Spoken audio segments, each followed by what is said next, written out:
নমস্কার বন্ধুরা, চলে এলাম একদম একদম নতুন একটা রেসিপি নিয়ে। আপনারা আগে কোনোদিনও এরকম দেখেননি আর বানানোনি, এটা আমি নিশ্চিত করে কিন্তু বলতে পারি।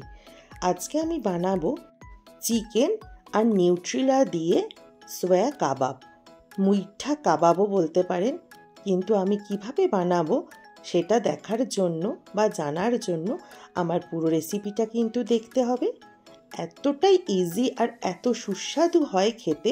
আপনারা এটাকে এই বলগুলো যেগুলো আমি ভাজছি শুধু সস দিয়েও খেতে পারেন, কিন্তু আমি এটা একটা মালাই স্টাইলে করে দেখাবো।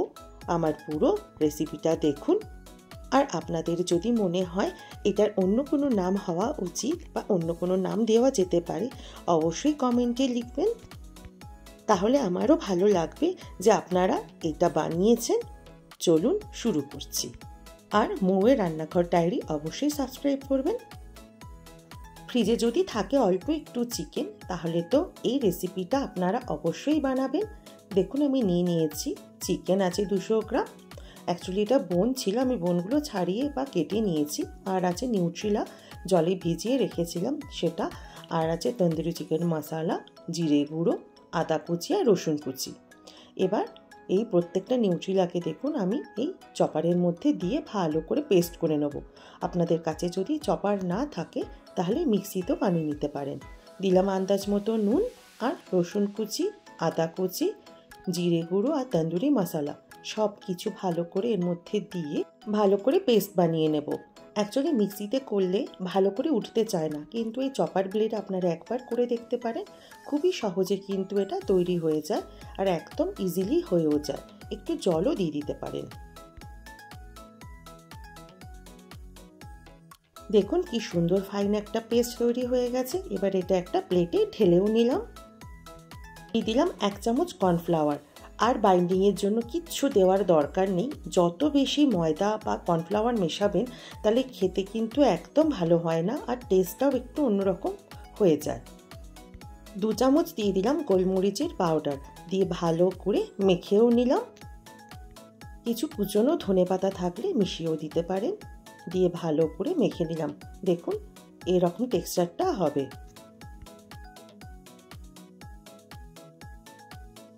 এবার আমি নাম দিয়েছিলাম মুইঠা কাবাব।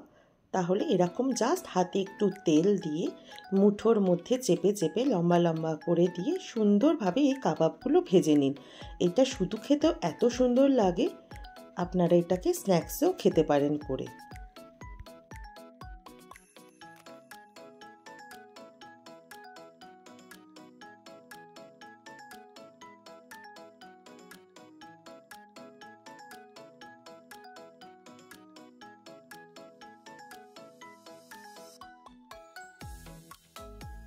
ব্যাস ভাজা কমপ্লিট হয়ে গেল।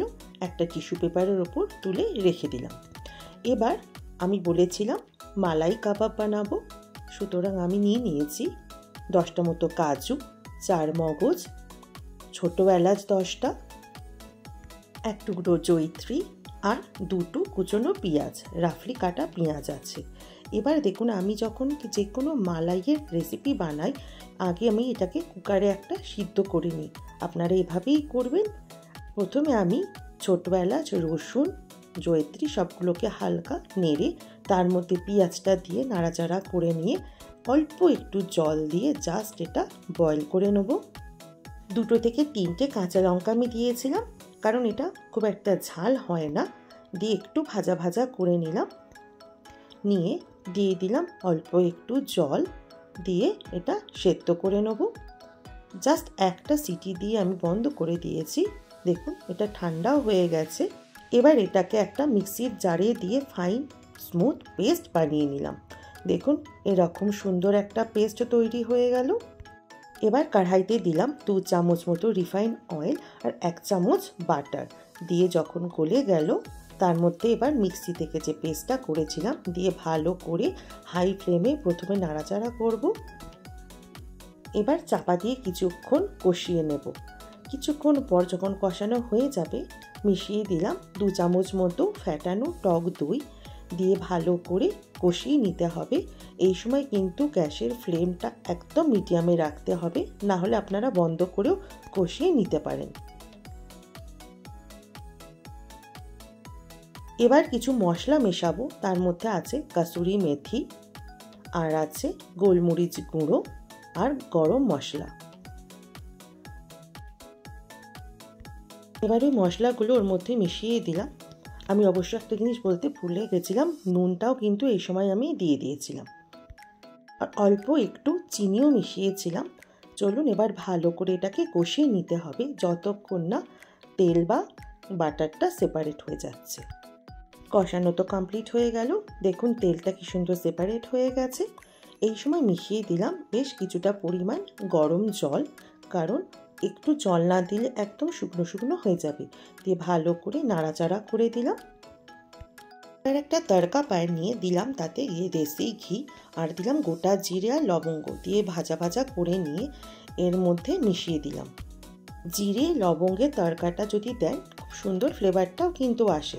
ব্যাস, এবার চিকেনের যে মুইঠাগুলো ভাজা ছিল, চিকেন শুধু বলবো না, অবশ্য নিউট্রিলাও আছে, এর মধ্যে দিয়ে বেশ কিছুক্ষণ ফুটিয়েও নিলাম।